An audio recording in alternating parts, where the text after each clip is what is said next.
So howdy. Howdy. Howdy. My name is Connor Mills, and today I'm going to be talking about Ireland.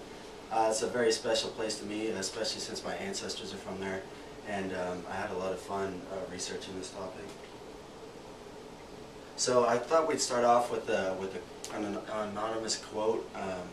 May the Irish hills caress you, may her lakes and rivers bless you, may the luck of the Irish enfold you, may the blessings of St. Patrick behold you.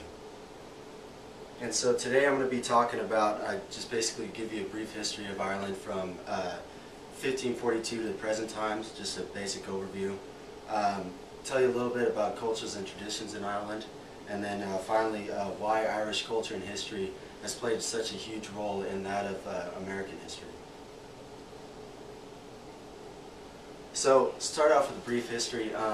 In 1542, the Kingdom of Ireland was renamed. It was named that before, but then it was recreated by King Henry VIII of England, and it was fully conquested in the 17th century following the 9 Years' War and the Flight of Earls. And in 1800, the British and Irish parliaments both passed Acts of Union that, in effect, from 1st of January 1801, merged with the Kingdom of Ireland and the Kingdom of Great Britain to create the United Kingdom of Great Britain and Ireland. And that came from Alan Ward in his book, The Irish Constitutional Tradition, Responsible Government in Modern Ireland. And basically, today, Ireland consists of two separate regions, Northern Ireland and Southern Ireland.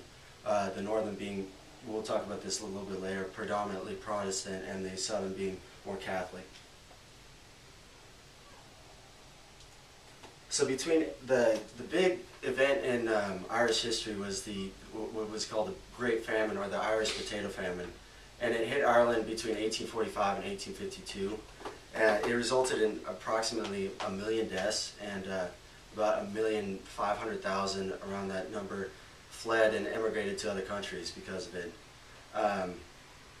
And then as a result, after numerous attempts at gaining independence from Britain, it was achieved in December 1921 through the signing of the Anglo-Irish Treaty. And that's why Northern Ireland is still under control of British Parliament, and Southern Ireland actually has its independence. So now on to the cultures and traditions, just a few basic ones. Because Ireland is known for being an agricultural society, most of the traditions are based around farming and rural life. The big holiday, national holiday, is St. Patrick's Holiday, which is celebrated on March 17th every year.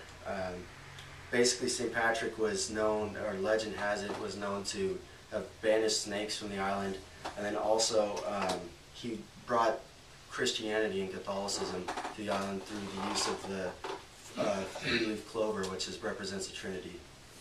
It's a fun fact there. And then the Celtic festival of Samhain, known as Halloween, originated in Ireland actually, is now celebrated all over the world.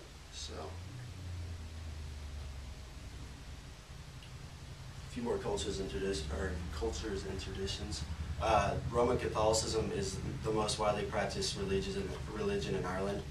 Catholics make up approximately 85% of the population in the Republic, which is the Southern Ireland, and well, around 40% of Northern Ireland are practicing Catholics, which is interesting because, like I said, most people associate the North with Protestant.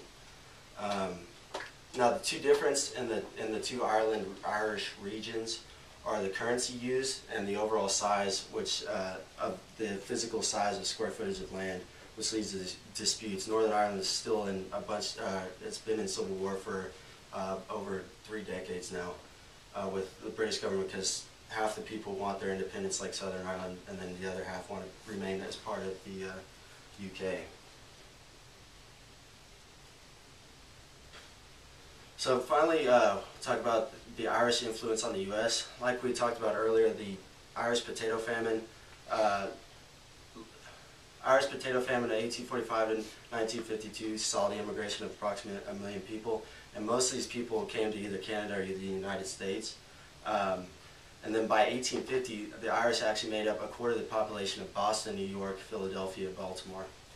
And as James Barrett said, the Irish represented America's first ethnic group, and they charted a course that countless other groups followed. So in closing, I thought that we'd summarize with just a couple quotes that I found interesting. The first is, the Irish is the single most reported ethnicity in the United States, and technically there are many more Irish in America than actual Ireland. The second one from movie Dodge City. Well, it takes all kinds of men to build a railroad. No, sir, just the Irish.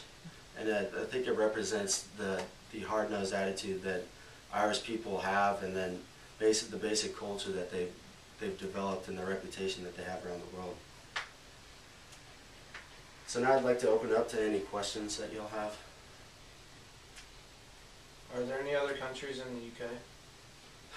Yes, there's Scotland, Wales, Ireland, England. Any other questions? Did I explain everything good enough? It was basic broad overview, so. Very good. Any other questions at all? That was my delivery on the speech. That's great. Delivery was Very fluid. stellar. Very stellar. St. Patrick's Day is big there as it is here. Yes, it's even bigger, actually. How big is Ireland in relation to Texas? In relation to Texas, I think Texas actually is bigger and has a larger population than Ireland, the whole of Ireland, so. Square footage wise, Southern Ireland actually is 6 times the amount of square feet as Northern Ireland does. Interesting. Neglected. Thank y'all. Yeah, Appreciate it. thank you. Still here. I don't know, smile.